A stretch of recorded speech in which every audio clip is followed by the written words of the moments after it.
I'm back working on the number 3 Wren board. In the previous video we found a fault on the board itself that was preventing the self-test from completing.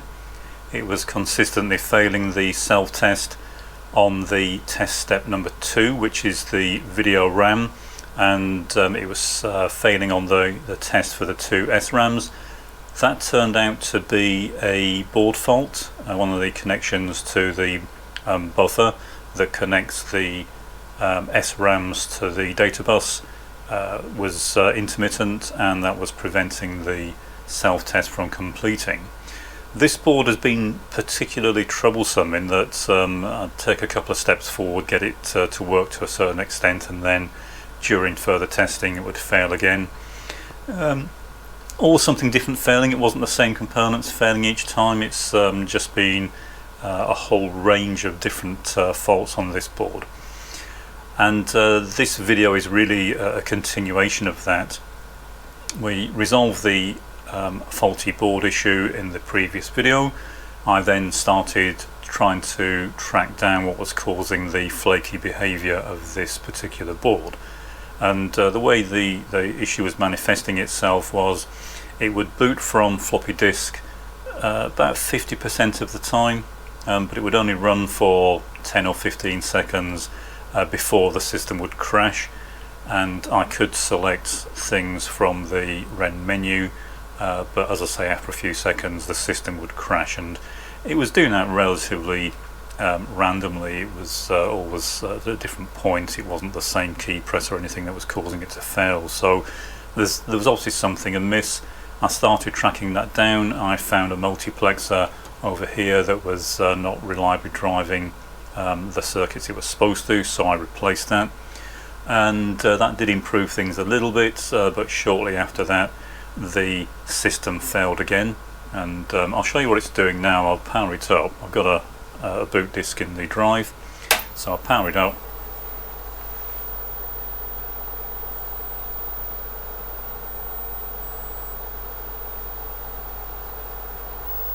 So we can see the self-test has completed.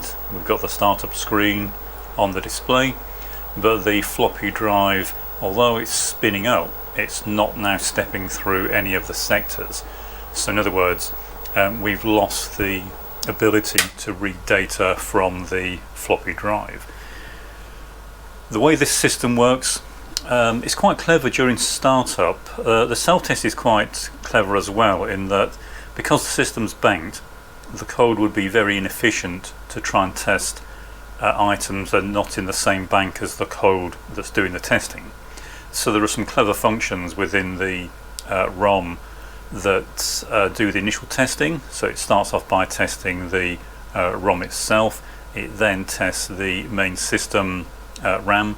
It then copies some functions, some test functions from the ROM into the main RAM, and it does that into the common non-banked part of the RAM. In other words, it can then call those functions irrespective of the bank that's selected, and those functions allow certain types of testing, such as ROM tests, RAM tests, that sort of thing.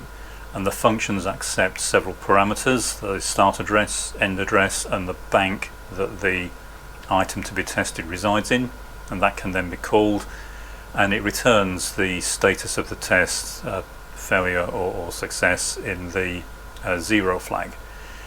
And that means it relies to a certain degree on the ability of the system to copy code from the ROM into the system RAM. So that's done fairly early on in the self-test, and it does mean that quite a lot of the system has to work before the self-test will work, but in theory it's tested the first ROM and the RAM before it actually tries to do that. But unfortunately there are other things involved that can cause it to fail, and in fact the first test it carries out after it's done that is test number 2. It's not the second test it carries out, but it is designated as test 2, but it's the first test that is run from the copied code. In fact, it's the second test that's run from the copied code. The first one is the ROM Bank 8 self-test. So either of those two tests, so if we're getting a checksum failure of bank 8 ROM or video RAM failure, that's test 2, then that could just mean that it hasn't successfully copied the code in the way it's supposed to. It is now, however, passing the self-test fairly reliably. It's not 100%, but it's much better than it was. But as I say, it's now not trying to read anything from the floppy drive. Again, one feature I really like on this board is the DMA. That's the direct memory access, where it's when it's reading data from the floppy drive. The way it works is it loads a series of counters, and then the data is copied from the floppy drive directly from the floppy drive controller into memory without the processor being involved again until the end of the copy process. So a quick look at the circuit that's driving this, because this must be where we're getting the fault now. We'll check first to see if we're getting raw data and anything coming out of the floppy drive controller itself, and then we'll move on to the data transfer side of things. So I'll do that off camera. You've seen me do this before. All I'm going to do is put a scope on the data ready outputs and the index, that sort of thing, just to make sure that the floppy drive is working the way it's supposed to. And assuming that that's all behaving itself, we can move on to the rest of it. I doubt it's the floppy drive controller itself, but it could be. But as I say, if it is successfully reading data from the floppy drive, then we can eliminate this. But I'll test this now off camera, and we'll continue, and if I do find a fault with this, I'll show what I found. Okay, as I expected, the floppy drive controller itself is working fine. When it starts to try to read data, it is correctly initialized, it is being addressed, and it is setting the data ready output. In other words, it is successfully decoding a byte of data from the floppy drive.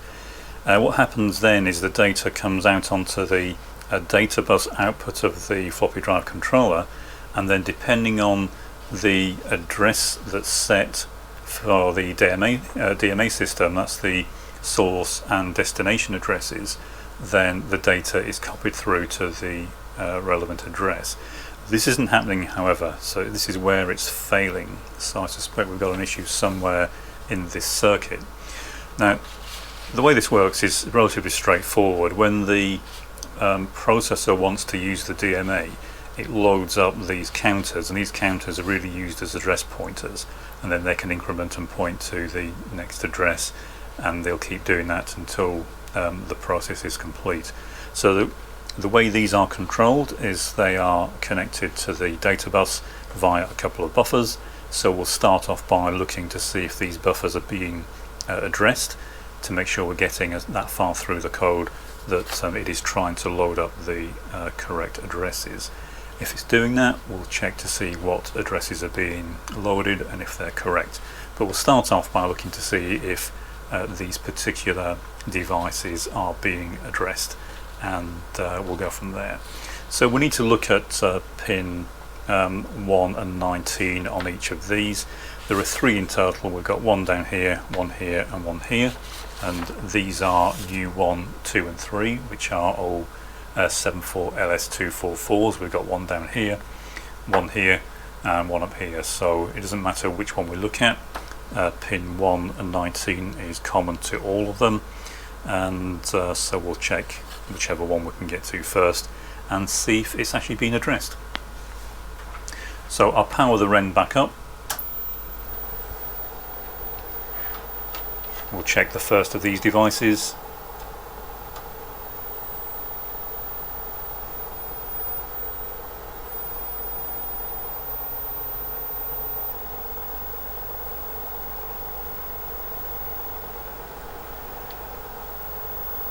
Okay, it's fairly interesting. If we look on the scope, I'll press the reset button on the Wren. You can see that this is the control input line to one of the 3 74LS244s we were just looking at.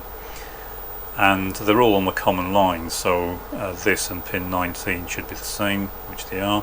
If I release the reset button, so the self-test will complete, it will then try to read data, which means accessing or allowing data to be transferred using these three buffers into the 74161 counters. However, the voltage that we're seeing looks a bit weird, so I'll press the reset again. You'll see the voltage goes up to what is a valid high level, but I'll release the reset button now, and you can see the voltage has dropped, but it's still up around sort of 3 volts, 3.5 volts, and that should be 0 or close to 0, about 0.5 volts. And I'll check one of the other buffers and see if that's the same.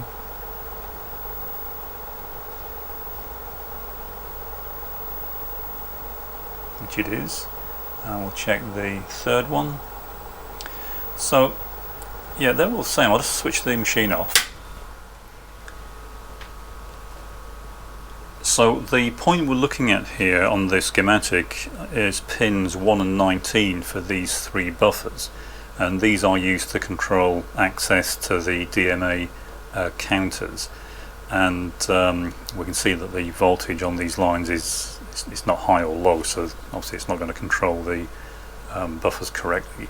If we trace the circuit back through, we can see they are controlled from U112 pin 6, and I believe U112 is in this corner somewhere,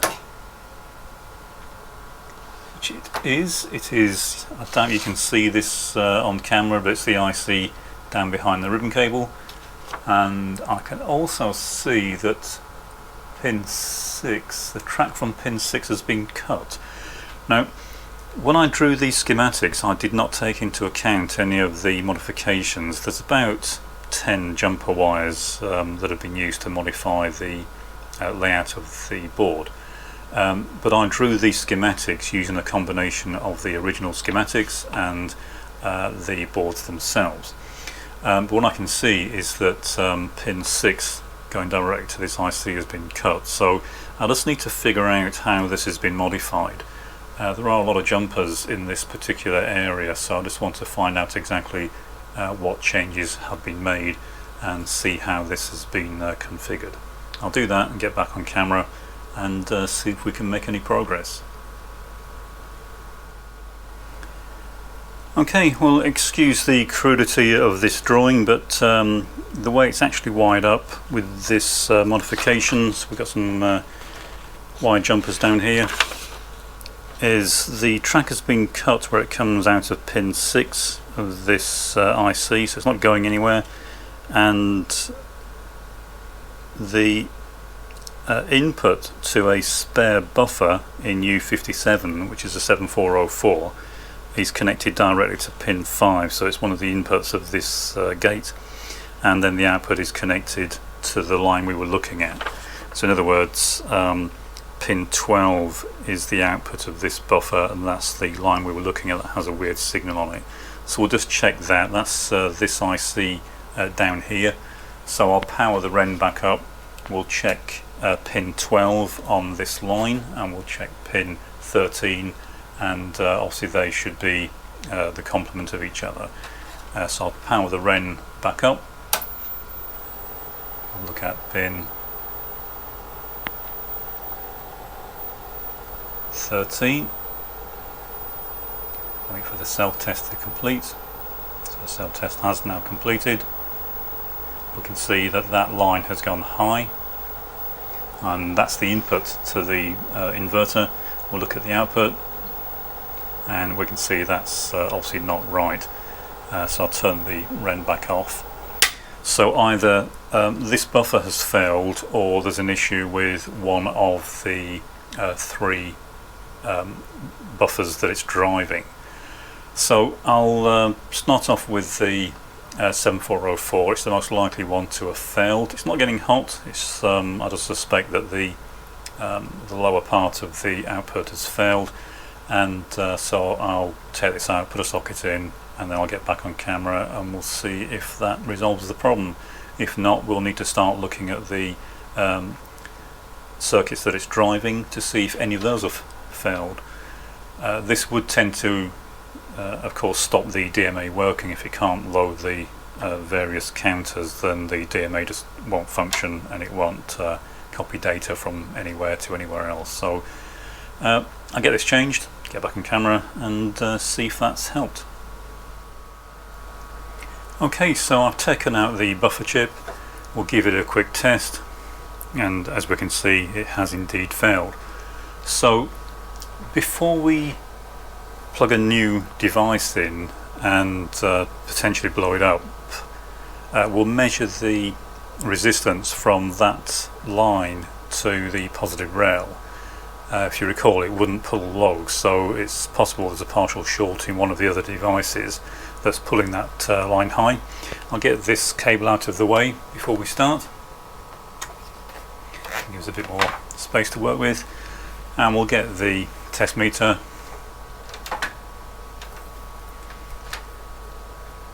And it was pin 12, and we'll measure between pin 12 and the positive line, and it's showing us 17 ohms, which is a bit on the low side. In fact, it's very low. If we go from a positive connection and we look at one of the control lines on these buffers, so this is the one of the three buffers, that's 17 ohms.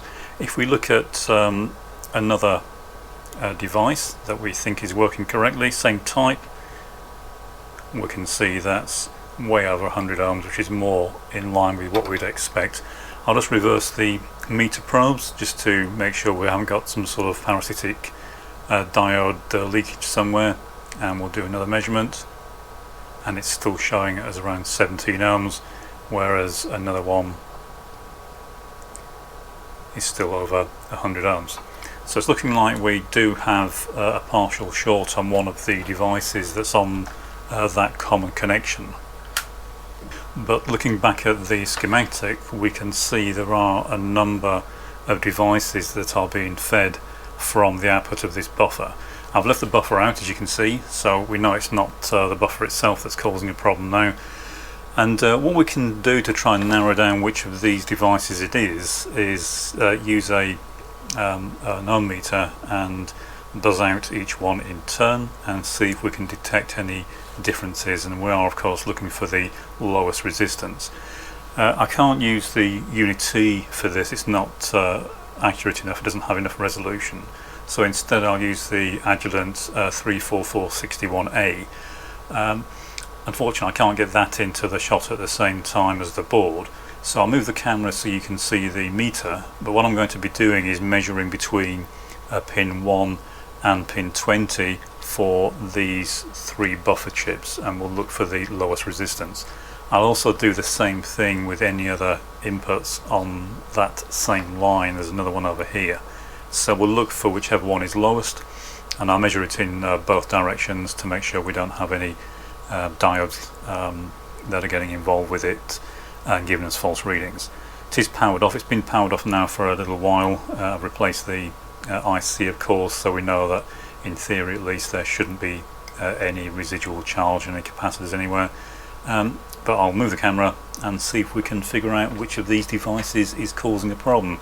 The one we'll be looking at, or the three we're looking at initially, are U1, which is here, U2 and U3.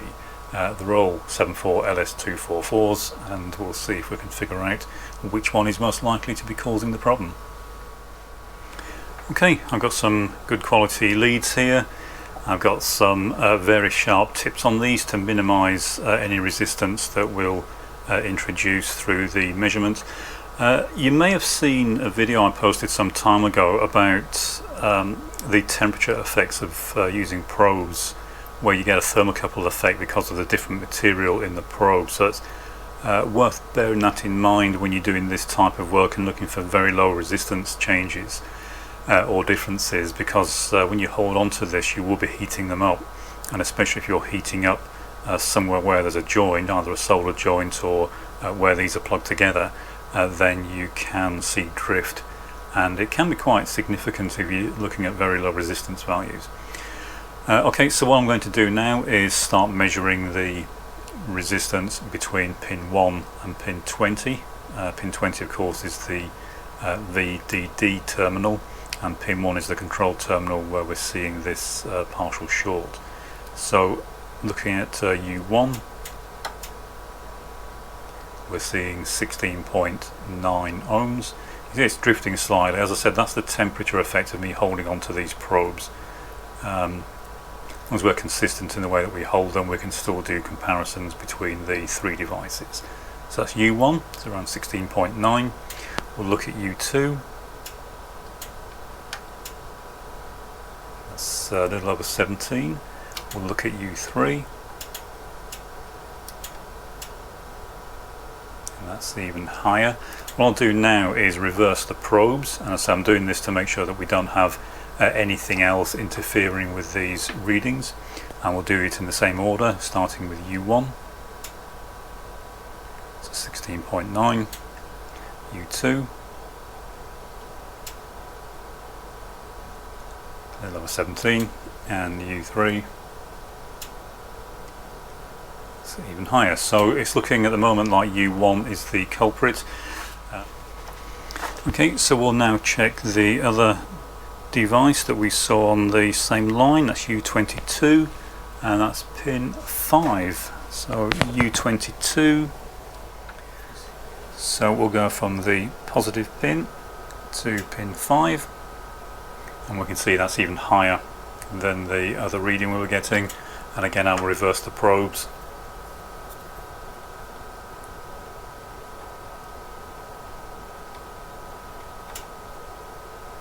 And still the same. And then finally we have one more device on the same line, and that's this one. That's U5. In this case it's one I've replaced and put into a socket, so what I can do is just pop that device out. So I'll just remove that completely, and we'll measure again across U1 and see if that partial short is still there, which it is. And the lowest one is at U1, so I believe U1 is the one with the partial short. It's possible that more than one has a partial short, but I'll start by removing U1 and put a socket in there, and we'll redo this test and see if the partial short has gone. If it has, we can refit the buffer and see if the device is getting any closer to booting. Okay, I've taken the device out. This is U1, and as you can see it reads as faulty, so that one at least is showing a fault. Before I refit a new chip, I fitted a socket into that space. We'll look at the board in a minute, but before we do that I'll just measure across the two pins again and see what resistance we're getting now. You should recall it was about 17 ohms, and we're now getting over 100 meg. I'll try swapping the leads around again.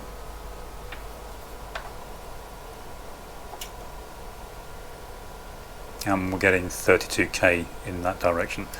So what I'll do now is fit a new device. So I have a new 74LS244. I'll fit that to the board.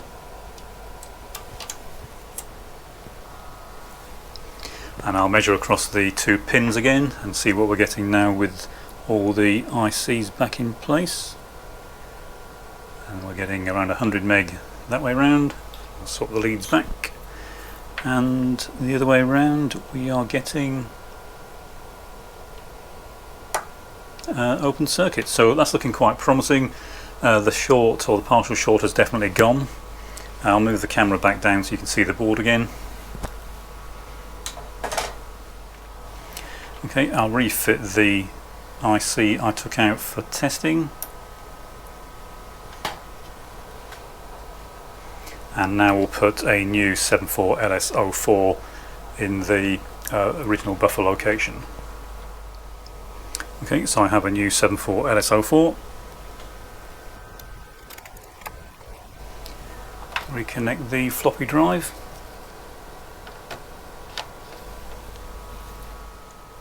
Okay, so I'll refit the crystal. I took the crystal out to make it easier to handle the board.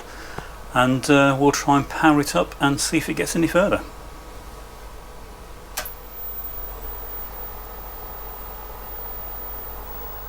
And it's passed the self-test first time this time, and the floppy drive is at least doing something now. Okay, I'll just move the camera across, and we can see that the machine did boot up. It has crashed again. This is fairly typical of this machine. It runs for a few seconds and then tends to crash, but it wasn't booting at all before I did this. It was very intermittent in the way it would boot. So it's crashed again. We can see the real-time clock has stopped. I don't know if it's crashed completely. We'll try and press the key. Yeah, so it's crashed completely, but it has got right through to the main startup screen now, which it wasn't doing before. And on the rare occasion when it would do that, it was probably once every 10 or 15 attempts before it would get through to that. And at least now it does seem to be a lot more stable, but obviously it's very early days, and I now need to start investigating it further, looking for any more failed devices. But it looks like that 244 buffer may have been one of the causes for the some of the flaky behaviour. It certainly seems a lot more stable now. In fact, the real-time clock is still going, and this is I think the longest this board has ever run without crashing. So it looks like we're getting nearer. I don't think we're there yet. Chances are there are a lot more failed components on here, or at least ones that aren't really fully meeting the spec. But this certainly does look like a very big step forward. And it could be because it's got a rogue value for the time and date, and it just needs setting up. It could be the software or the firmware doesn't like the value that's in there. But it's now back to more in-depth testing. I'll continue the fault finding and see how far I can get through the system. I'll do some in-depth testing, and in the next video we'll have a look, see what the next fault is that pops up. But certainly it's looking like this was quite a significant step forward. And in fact this buffer chip is no longer getting hot, so that's quite a promising sign. I've got a feeling when I touch the board it seems to die, so I've got a feeling we've got some more dry joints that need to be resolved. I'll try and boot one more time.